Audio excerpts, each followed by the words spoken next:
बढ़ुची असंतोष। अति शीघ्र चरम निष्पत्ति नेबे नवीन पट्टनायक। तमिलनाडु फेरीजिबाकू निर्देश देबे कि नवीन।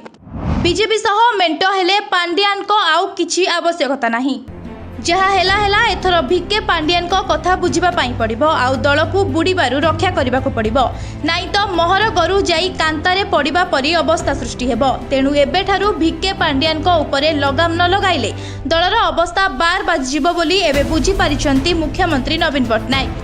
तेणु अतिशीघ्र से भिके पांड्यान को उपरे चरम निष्पत्ति नहीं पारंती बोली चर्चा चली। कारण भिके पांड्यान को पाई बीजेडी दल में बढ़ुची असंतोष। जणे परे जणे वरिष्ठ नेता दल छाड़ी चली जाउछंती।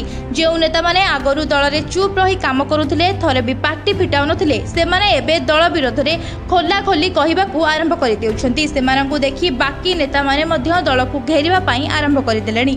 केवल भिके पांड्यान को मन इच्छा शासन कारणरू दल में एमिति असंतुष्ट नेतांक संख्या बढ़ी चली। तेणु नेड़ी गुड़ कहुणी को बोहिजिबा आगरु ताकू पार्टी को नेबा पाई व्यवस्था करबाकू पड़िबो। तेणु एबे यथा शीघ्र बीजेडी दलर स्वार्थ दृष्टि एक विराट आउ आश्चर्यजनक निष्पत्ति शुणाइबे नवीन पट्टनायक। जहाकू नहीं एबे बीजेडी दल भितरे आलोचना आरंभ होईछि। ऊपर को केही मुह खोली कहूनाहांती किंतु भितरे भितरे निज भितरे चर्चा करुछंती। कारण बीजेपी सह मेंट हेले बीजेडी दल रे पांड्यान कर आउ किछि आवश्यकता नाही। तेणु भिके पांड्यान को सबु दलीय दायित्वरू नवीन बाबू मुक्त करिवे बोली चर्चा हेउछि। तेबे एथिरे केते सत रहिछि ताहा आगामी समय ही कहिबो। ब्यूरो रिपोर्ट लिव लाइव ओडिया।